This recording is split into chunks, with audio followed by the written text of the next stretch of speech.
Tá gravando. Pode ir? Bom, eu tinha aqui, ó.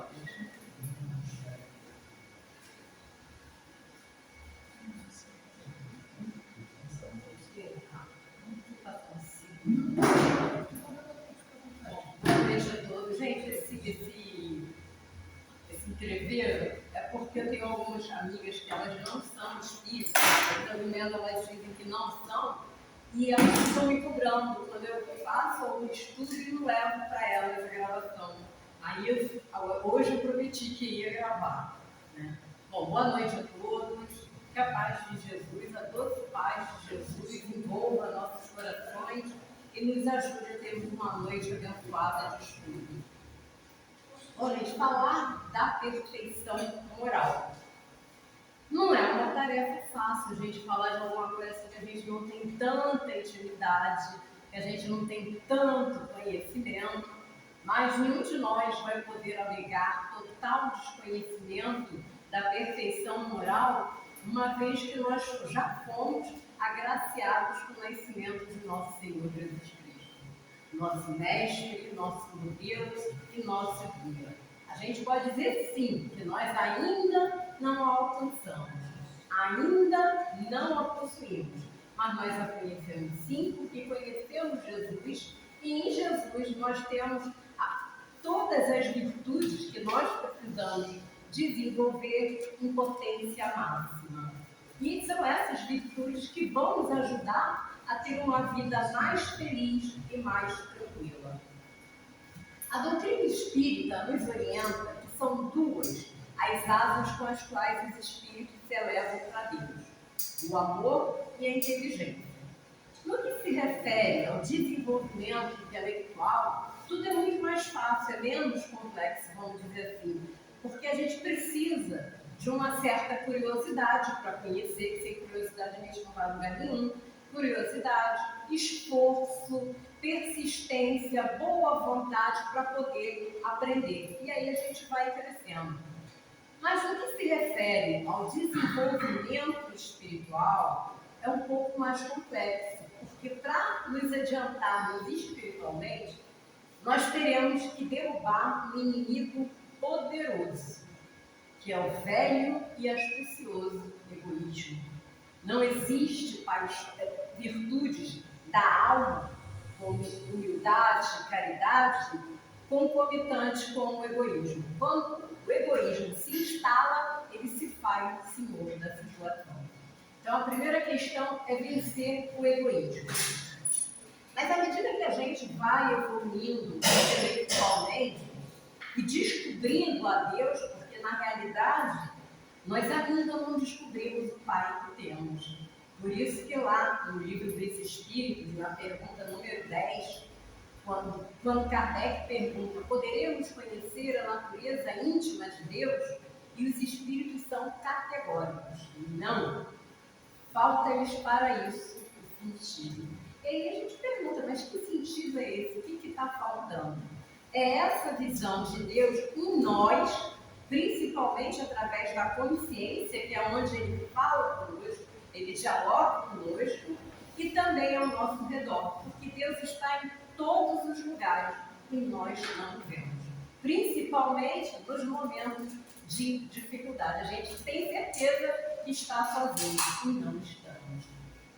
E na Gênesis, Kardec deixa claro, no capítulo 2, onde ele fala de Deus, ele deixa claro que a diferença entre nós, os espíritos a caminho da evolução, e aqueles que já alcançaram a espiritualidade maior, é exatamente ele. Não tem diferença nenhuma. A única diferença é essa. Os espíritos evoluídos, eles percebem e veem a Deus. Nós, com muita dificuldade, percebemos Deus em algumas situações. Mas à medida que a gente vai evoluindo, descobrindo as grandes leis da vida e vamos nos adaptando a elas, a gente vai se apacentando. Na proporção que a gente descobre que tudo que nós fizermos ao outro, a nós mesmos nós fizemos, e que não existe nada mais inútil na vida do que a famosa vingança. Não precisa de vingança. E é interessante que quando a gente vê essas reportagens de pessoas foram prejudicadas por alguém, é o que elas exigem, né? Eu exijo justiça.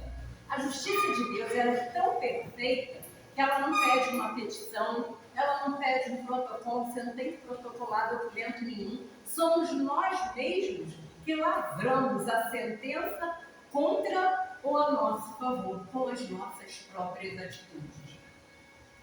Tem um livro que eu gosto muito, Dramas da Obsessão, psicografado pela médium Ivone do Amaral Pereira, e de autoria do Dr. Bezerra de Menezes, que ele fala muito dessa questão da vingança e como que ela atrasa o nosso progresso espiritual. Ali, nesse livro, são narrados dois casos. O primeiro é o Leonel e os judeus, e o segundo é o passado.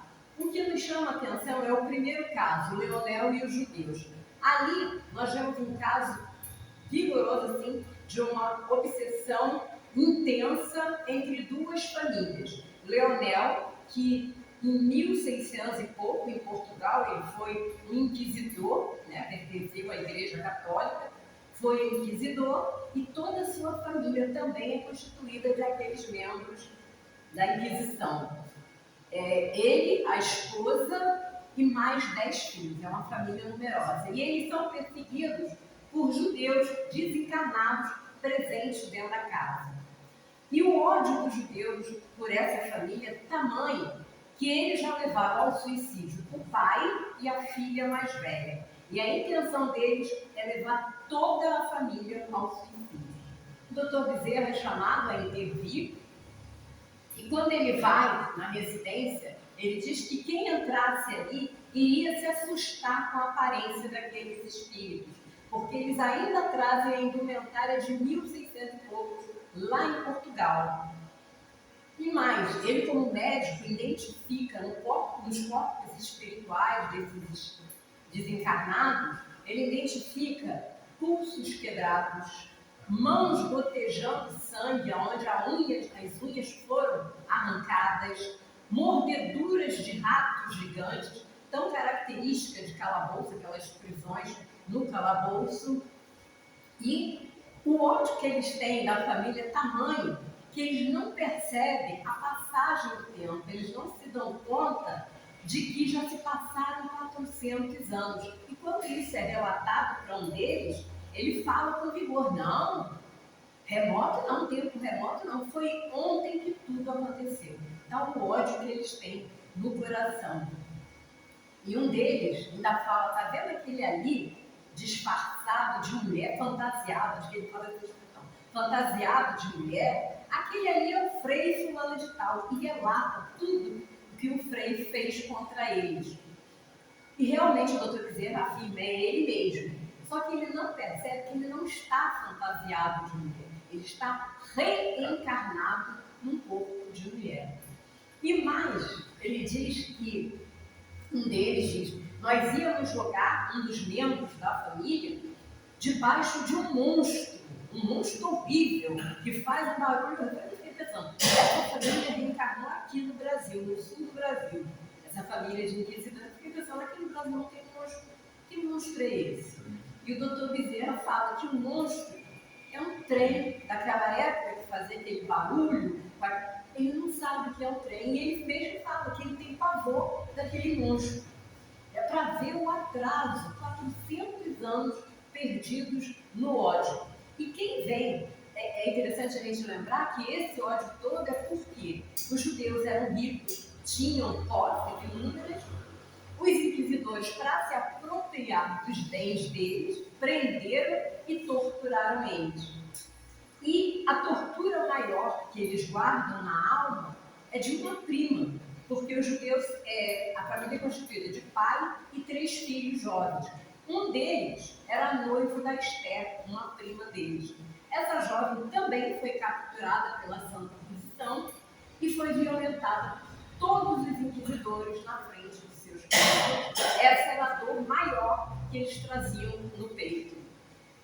E quem vem justamente tentar apacentá-los é Esther, porque ela ascendeu, ela perdoou e ascendeu. Eles ficaram metidos nas trevas pelo ódio. E ela, numa reunião mediúnica, ela fala para eles, né? É interessante ler o livro porque tem muito detalhe que a gente não pode estar, não tem tempo para a gente estar passando aqui, tem muita riqueza, tem aprendizados muito grandes que não dá tempo da gente falar. E ela fala para eles, vocês tanto perseguiram os familiares dela, vocês tanto torturaram que hoje a situação deles é melhor do que a nossa, que eram as vítimas do passado.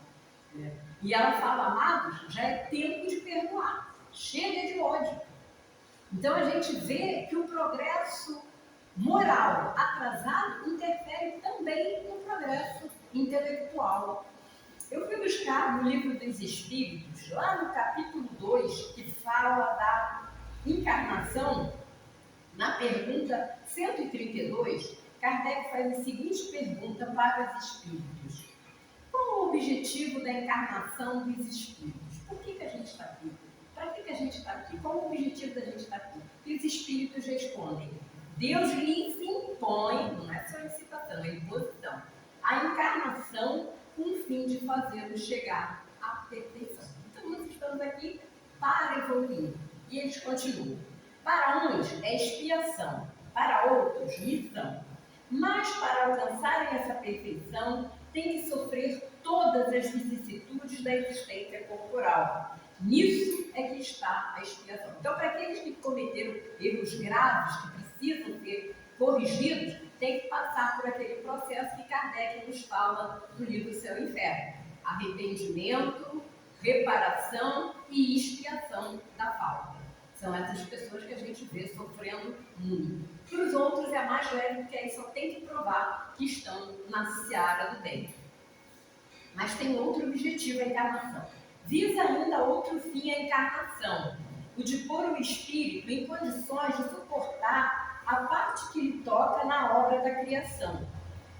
Para executá-la, é que em cada mundo toma o espírito um instrumento, ou seja, um corpo, a fim de aí cumprir, daquele ponto de vista, as ordens de Deus. É assim que, concorrendo para a obra geral, ele próprio se adianta. Bom, é assim que a gente vai evoluindo, que a gente vai crescendo para Deus. E geralmente a gente faz planos a curto prazo. Vou trabalhar 30 anos, vou me aposentar e depois vou viver de sombra e água fresca. Gente, ninguém nasceu com a missão de ser inútil. Todos nós temos uma tarefa, é isso que os espíritos falam aqui. Nós temos também uma tarefa social. Precisamos ajudar a elevar também o nosso planeta. Claro que você trabalhou, você tem direito ao recurso, né? Até porque chega uma hora que a carcaça não aguenta mais, né? A roupa começa a ficar rota, a roupa do espírito. E é exatamente isso, por isso que a gente passa pelo processo de envelhecimento. Porque é Deus avisando, ó, você não vai ficar aí já de eterno, não. Uma hora tem que voltar para casa. As pessoas se apavoram, mas até nisso Deus é misericordioso. Que ele começa a dar sinais, uma hora tem que voltar. Né? Não é para se apavorar, estou ficando velho. Graças a Deus estamos, né? Usamos os talentos que Deus nos deu. E ele está começando a ficar roto. Né? Bom, agora nós vamos lá para a pergunta, para a terceira parte do Livro dos Espíritos, que fala da perfeição moral. No capítulo 12. Na pergunta 893, Kardec faz uma pergunta muito pertinente ao nosso estudo. Ele pergunta assim: qual a mais meritória de todas as virtudes? Eu pensei que fosse a humildade, mas não é não. Olha só, toda virtude tem que ter um mérito próprio, porque todas indicam o progresso na senda do bem. Então, humildade, caridade, abnegação, tudo isso é importante a gente adquirir. Não adquirir todas, adquire uma, vai adquirindo aos pouquinhos. A virtude, sempre que há resistência voluntária ao arrastamento dos maus fedores. Isso que eles falaram é importantíssimo. No Evangelho segundo o Espiritismo, no capítulo 8, que fala bem-aventurados puros de coração, tem um item intitulado Pecados por Pensamento. E ali, Kardec nos explica que a evolução do pensamento, ela passa por 3 etapas. Na primeira etapa, o espírito no auge da materialidade, da animalidade, ele pensa no mal, tem prazer nesse pensamento e, se puder, ele vai praticar o mal. Né? É o primeiro estágio, total materialidade. No segundo estágio, o espírito pensa no mal, mas já não pratica. Ele ainda pensa no mal, mas ele mesmo freia. É o que ele está falando aqui. A virtude sempre tem a resistência voluntária, ou seja, não é uma imposição externa, é uma imposição interna. Acredito que aí a consciência já esteja despertando. E no terceiro momento, e é nessa fase que nós precisamos chegar, o espírito já não pensa no mal. É aí que nós precisamos chegar. Mas eles ainda não falaram da virtude.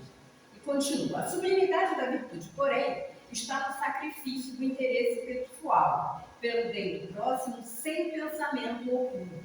A mais meritória é que se assenta na mais desinteressada caridade.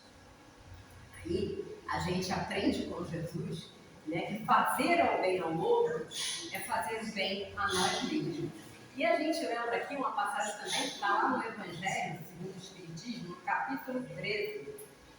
Não saiba a vossa mão esquerda o que dê a direita, intitulada O Óculo da Viúva. Essa passagem é famosa, a maioria que conhece.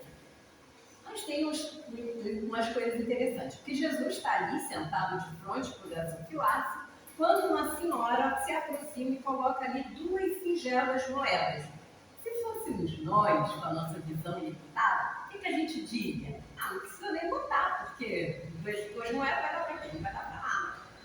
Mas ela coloca as 2 moedas e Jesus, com a sua visão poderosa e espiritual, ele chama seus discípulos e mostra que aquele ali foi o valor mais alto que entrou no gasofilácio. E ele explica, porque as outras pessoas deram o que sobrava.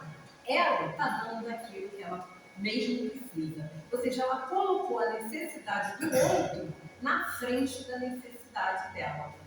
Ela colocou amor naquelas 2 moedas. Já aconteceu de vocês receberem alguma coisa assim, simplória de alguém, até um valor financeiro, e aquilo rende, que é uma coisa que você fica sem entender. É essa questão. Vem imbuído de amor, de boa vontade, e aquilo frutifica em nós. Jesus viu isso, a quantidade de amor que ela colocou ali. E isso me lembra também uma outra passagem, também do capítulo 13 do Evangelho, não saiba a vossa mão esquerda, intitulada Convidar os pobres e expropriados, tá? Sem esperar retribuição.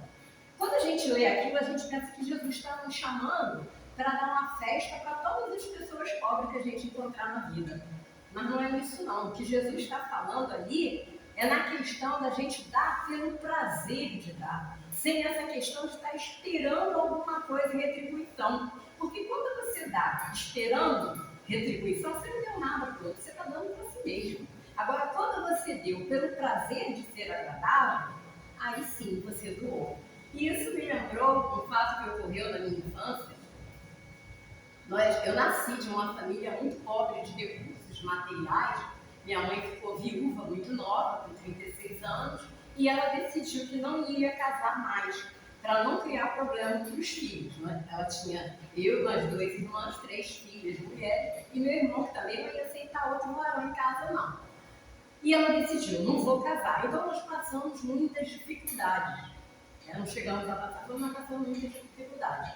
E eu me lembro que nós moramos num local onde nós tínhamos uma vizinha que ela não chegava a ser rica, não. Mas ela tinha uma situação financeira muito melhor que a nossa. E ela gostava de dar festa, ela gostava de casa cheia. E toda vez que ela dava festa, minha mãe queria que a gente fosse. Né? Vocês não têm dinheiro para levar nada, não sei o quê. Mas ela fazia questão da nossa presença. Teve uma vez que ela deu uma festa maior e minha mãe chamou a gente, os filhos, e falou, olha, vocês não vão, porque todo mundo que está indo está levando presente, porque eu não tenho dinheiro para vocês comprarem presente. Então vocês não vão. Aquilo desceu a mar, mas minha mãe falou, tá certo. Quando chegou a hora da festa, bateram na porta. Eu imaginei, deve ser um dos filhos dela chamando a gente.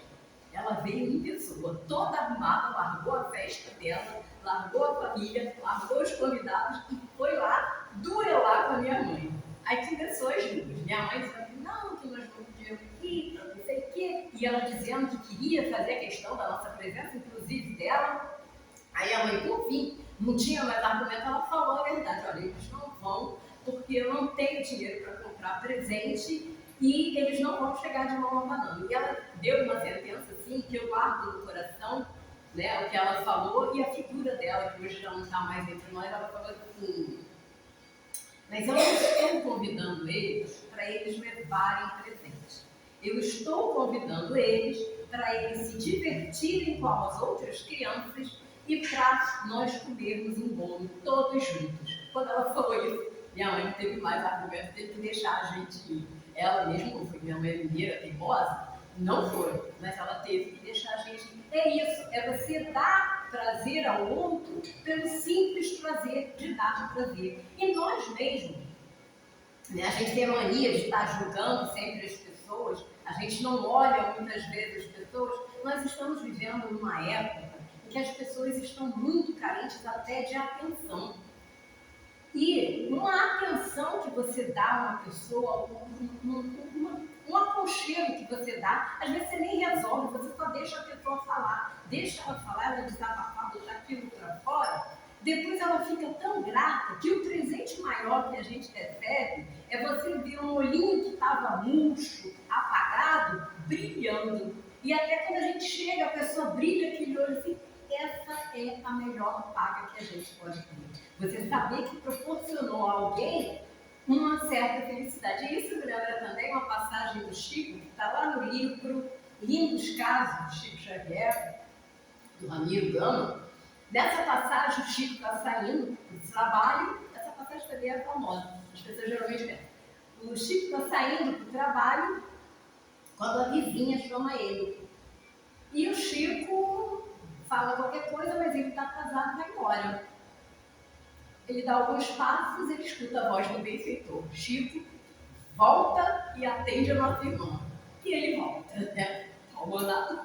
Volta e atende. Ela queria uma explicação de uma receita que ela não sabia como tomar. O Chico dá a explicação a ela e vai embora. E ela fala, vai com Deus, e ele vai andando. Dá alguns passos, o benfeitor de novo, Emmanuel, fala para ele, Chico, olha para trás e vê o que sai dos lábios da nossa irmã na sua direção. E ele vê um raio de luz saindo dos lábios dela e alcançando ele por inteiro. E aí ele até pensa, e se ela dissesse outra coisa, vai? Né? O que não está ali envolvendo ele? É isso, é essa doação, é o doar. Bom, na pergunta 894, Kardec pergunta assim, há pessoas que fazem o bem espontaneamente, sem que precise vencer qualquer sentimento que lhe sejam opostos. O Chico, o Divaldo, né? Essas pessoas que têm a caridade já introjetada na alma. Eles terão tanto mérito quanto as que se veem na contingência de lutar contra a natureza que lhes é própria e avessa, ou seja, eles que já têm esse instinto, né, da caridade, eles têm tanto mérito, vamos dizer, como eu, que teria dificuldade de fazer o que o doutor Bezerra fez, tirar o anel e dar, o anel de formatura e dar, tem tanto mérito eles quanto eu, e os espíritos respondem, só não tem que lutar aqueles em que já há progresso realizado, foi o caso deles. Esses lutaram outrora e triunfaram, por isso é que os bons sentimentos nenhum esforço lhes custa, e suas ações lhe parecem simplíssimas. O bem se lhe tornou um hábito. Devidas lhe são as honras que se costuma tributar a velhos guerreiros que conquistaram seus altos postos. Ou seja, eles lutaram antes, nós estamos agora tentando colocar em nossas almas esse sentimento de caridade. Eu me lembro do Chico, um caso famoso, com uma apresentadora famosa, que ele recebeu um cheque de valor altíssimo das mãos dela e ele nem esquentou o cheque na mão, direto para a caridade. E eu soube recentemente, eu não sabia dessa história, que ele recebeu um Rolex de um famoso estilista brasileiro, né, em agradecimento a alguma coisa lá. E o que aconteceu? O Rolex nem esquentou no pulso do Chico, o Chico passou adiante. E esse estilista ficou irado com o Chico. Mas depois, ele conhecendo melhor o Chico, ele entendeu as razões dele, os motivos dele. Bom, a gente já falou das virtudes. Agora, Kardec vai perguntar sobre os vícios. Essas perguntas, gente, essas respostas, elas são maiores. É que a gente está diminuindo e não dá tempo da gente ler tudo. Na pergunta 895, Kardec pergunta assim: posto de lado os defeitos e os vícios acerca dos quais ninguém se pode equivocar, qual o sinal mais característico da imperfeição? O que denota que uma pessoa realmente é um espírito ainda muito atrasado? E os espíritos respondem: o interesse pessoal. Aí pegou quase que 90% dos políticos, né? Não vão dizer todos, mas a grande maioria só faz interesse próprio. E eles continuam: frequentemente, as qualidades morais são como um objeto de cobre, a douradura que não resiste à pedra do toque. Pode um homem possuir qualidades reais que levem o mundo a considerá-lo homem de bem. Tem pessoas que fazem o bem naturalmente, mas muitas vezes eles querem promoção. E olha o que pode acontecer. Mas essas qualidades, conquanto assinalem um progresso, nem sempre suportam certas provas. E às vezes basta que se fira a corda do interesse pessoal para que o fundo fique a descoberto. Ou seja, quando não é divulgado, a pessoa às vezes fica irada. Ela queria realmente era promoção. O verdadeiro desinteresse é coisa ainda tão rara na Terra que quando se patenteia, todos o admiram como se fora um fenômeno. A gente vê aí essas pessoas que às vezes recebem, né, um valor, acham um valor e devolvem o dinheiro todinho. E isso é divulgado como se fosse um fenômeno. É um fenômeno para nós, que somos ainda espíritos, né, distantes da perfeição. Mas no mundo de todos, eu acredito que a regra é normal. A normal seria o contrário, a pessoa que pega o que não é dela e embolsa. E eles continuam: o apego às coisas materiais constitui sinal notório de inferioridade. Porquanto mais se aferrar aos bens deste mundo, tanto menos compreende o homem o seu destino. Pelo desinteresse, ao contrário, demonstra que encara de um ponto mais elevado o futuro. Isso aqui me lembrou, gente, uma colega de trabalho, que era uma pessoa assim, muito prestativa. Qualquer coisa que as pessoas precisavam, ela fazia questão de ajudar. E ela ajudava mesmo. Se virava e ajudava. Mas ela estragava tudo, que ela falava assim: qualquer pessoa que precise de qualquer coisa, eu faço questão de ajudar. Porque na hora que eu precisar de qualquer coisa, ninguém vai poder dizer não para mim. Porque aí eu vou falar: eu te ajudei nisso. Você estragou tudo. Né? Claro que não tira o mérito do que ela fazia. Mas, na realidade, ela não estava fazendo para o outro, ela estava fazendo para ela mesmo. Bom, o caminho para o aperfeiçoamento moral passa pelas leis naturais da vida. O que é a lei natural? Kardec pergunta, né, lá na pergunta 614 do Livro dos Espíritos, o que é a lei natural? E os Espíritos respondem: é a lei de Deus. É a única passível de tornar o homem feliz. E o homem só é infeliz quando ele se afasta dela.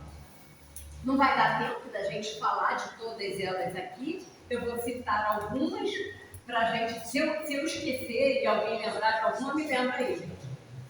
Leis, está lá na parte terceira do Livro dos Espíritos. Kardec linka ela ali para a gente. Lei de adoração, lei de amor, justiça e caridade, lei de trabalho, lei de conservação, lei de destruição. O próprio envelhecimento está contido aí na lei de destruição. Tudo é preciso que se renove para uma nova fase. Então, lei de destruição, lei de conservação, lei de reprodução, lei do trabalho, lei de igualdade e lei de liberdade. Eu não sei se eu citei todas. Tá? E no finalzinho ele fala, como a gente está falando aqui, da perfeição moral. Não dá tempo da gente falar de todas, mas eu gostaria de falar pelo menos de 4. Primeiro, a lei de adoração, que é concomitante com a lei de amor, justiça e caridade. Por quê? Porque o amor é a lei de todas as leis. Nós estamos aqui para aprender a amar. O que reza o mandamento maior que foi ensinado a nós por Jesus. O que diz o mandamento? amar a Deus sobre todas as coisas e a teu próximo como a ti mesmo. Só tem um verbo no mandamento maior, que é o verbo amar. E aí a gente se pergunta, mas por que amar a Deus? Eu posso amar mais a minha família. Por que eu não posso amar mais a minha família? Primeiro, porque a gente, no mínimo, tem que ter gratidão a Deus. No mínimo. E segundo, porque o que Jesus fala a respeito do homem se deixar guiar pelo homem? Cego guiando cego. O que acontece que ele diz pra gente? Cego guiando cego. Estão ambos a caminho do fosso. Então, Deus é a perfeição suprema. Por isso ele nos ensina a dizer lá na oração Pai Nosso, seja feita a vossa vontade. Porque a vontade de Deus é o bem de todos. A minha vontade é o bem da minha família, dos meus amigos, das pessoas que eu conheço. Os outros, a vontade de Deus é o bem de todos. Vamos citar um exemplo? Por que é importante amar a Deus sobre todas as coisas? Vamos lembrar aqui da Lívia, a esposa caluniada do senador Públio Lentulus. A Lívia, quem leu o romance, alguém aqui já leu o romance? Muito bom. A Lívia, ela é solicitada, ela foi contemporânea de Jesus, foi agraciada com a cura da filha, que tinha um problema de saúde grave, pelo mestre. Ele mesmo fala para o marido dela, que quem está salvando a menina é a fé da mulher dele, que está em casa, ela não está nem sabendo que os dois se encontraram. Quando ocorre a condenação de Jesus, alguém pede a Lívia a influência dela, porque ela está acostumada a andar pelos gabinetes do poder, junto com o marido, que é senador da República. E ela, então, o que ele faz? Ela tenta usar o poder que ela tem como esposa de senador para evitar a crucificação do mestre. E ela vai andando pelos bastidores do poder procurando ajuda. Nisso, alguém vê ela saindo num daqueles gabinetes, a malícia humana deduz que ela estava ali traindo o marido, essa fofoca chega aos ouvidos do marido dela e por conta desse acontecimento infeliz, ela amarga 25 anos de desprezo e solidão, vivendo dentro da casa dela como se criada fosse. Ela passa a habitar os donos dos criados, só se apresenta para o marido socialmente quando é exigido. E o que acontece? Ela é presa como cristã e vai para o Coliseu, aonde ela perde a vida. E aí ela saiu perdendo? Ela ascendeu espiritualmente. Ela preferiu ter a gratidão àquele homem, a Deus, a Jesus. E aí o que acontece? Aquele homem arrogante, o marido dela, prepotente, ele deixa de ser, para tentar se igualar a ela espiritualmente, ele deixa de ser esse homem arrogante e hoje é o nosso querido benfeitor Emmanuel. Muito ainda atrás dela, porque ela ascendeu, ela foi recebida no plano espiritual por Jesus. Então, por isso, amar a Deus, ela perdeu o marido, ela entregou, o que ela fala para a criada? A criada pergunta, quando ela se entrega, ela se deixa martirizar, ela diz, o esposo eu perdi há 25 longos anos e a filha eu entreguei a Jesus. Em mãos melhores a menina não poderia estar. E ela ascende espiritualmente e ela volta para tentar ajudar o marido a ascender. E hoje nós temos o nosso querido benfeitor que nos ajuda com tantas palavras maravilhosas. Bom, uma outra lei que a gente não pode deixar passar em branco é a lei do trabalho, que é concomitante com a lei do progresso. As duas interferem uma na outra. Ninguém pode viver para ociosidade, para não fazer nada. Tem um depoimento no livro O Céu e o Inferno de um espírito angélico, que eu acho que é uma das piores designações que Kardec dá dentro do livro, que ele coloca assim, angélico, uma nulidade sobre a Terra. Ou seja, uma pessoa que passou em tantas nuvens, não fez nada. Quem lê o depoimento, ele é um depoimento curto, mas é muito instrutivo. Por que é preciso trabalhar? Ela põe a perder o marido e os filhos porque simplesmente ela tinha preguiça de tudo. Inclusive no plano espiritual, quando Kardec pergunta a ela, vamos fazer uma prece? Ela diz que não vai fazer não. E ele pergunta, por que não? Aí ela responde, com duas palavras, porque cansa. Fazer o quê, né? Esperar, então. Né? Deus dá tempo, então a gente vai fazer o quê? Esperar. Na pergunta 642 do Livro dos Espíritos, quando Kardec pergunta, para agradar a Deus é necessário que o homem não pratique o mal? E o que os Espíritos respondem? Não. Cumpre-lhes fazer o bem no limite de suas forças. Então nós somos todos solicitados a construir alguma coisa a nosso próprio benefício. Muitas vezes a gente se ilude, já estou ajudando Jesus. É Jesus que, através do nosso trabalho, vem tentando elevar nossos espíritos. É sempre Ele nos puxando para o mais alto. Bom, gente, nosso tempo já foi. E eu gostaria de encerrar com as palavras da Alcione, no romance Renúncia. Não dá tempo de falar em que momento, que situação ela diz essas palavras, mas é um momento em que uma situação tensa, e a irmã dela, meia-irmã dela, vamos dizer assim, a filha só do pai, ela fala que não consegue entender a serenidade de Alcione. E ela diz o seguinte, preste atenção que essa fala dela está de acordo com a questão 132 do Livro dos Espíritos. Ela diz assim, é porque ousas enfrentar as penas do mundo sem o Cristo. Estamos na Terra para adquirir ou provar alguma virtude. E na realização dessa tarefa, não podemos desafiar a luta sozinhas.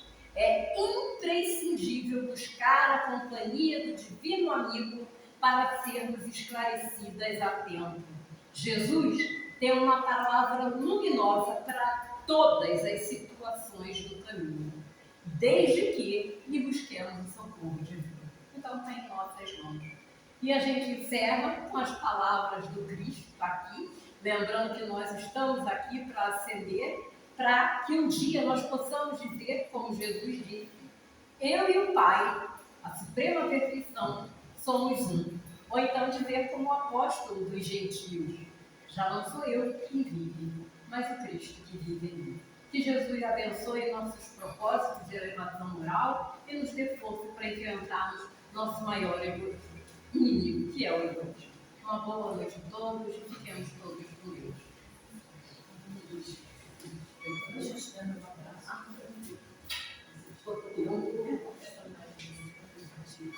Consegui pegar tudo, mas... Bom, meus amigos, então vamos passar para a segunda parte, né, da nossa retiro, que é o momento dos passes. Aqueles que já se submeteram ao tratamento espiritual, ou seja, que receberam o passe normais, ao término da reunião, é só pegar o livro codificado e a reunião já estava por encerrada. Então, vamos passar. Que ajuda aí, Edna? Essa filha vai me ajudar. Então, vamos passar para o momento das preces, tá? Para que a gente possa seguir. Aos demais,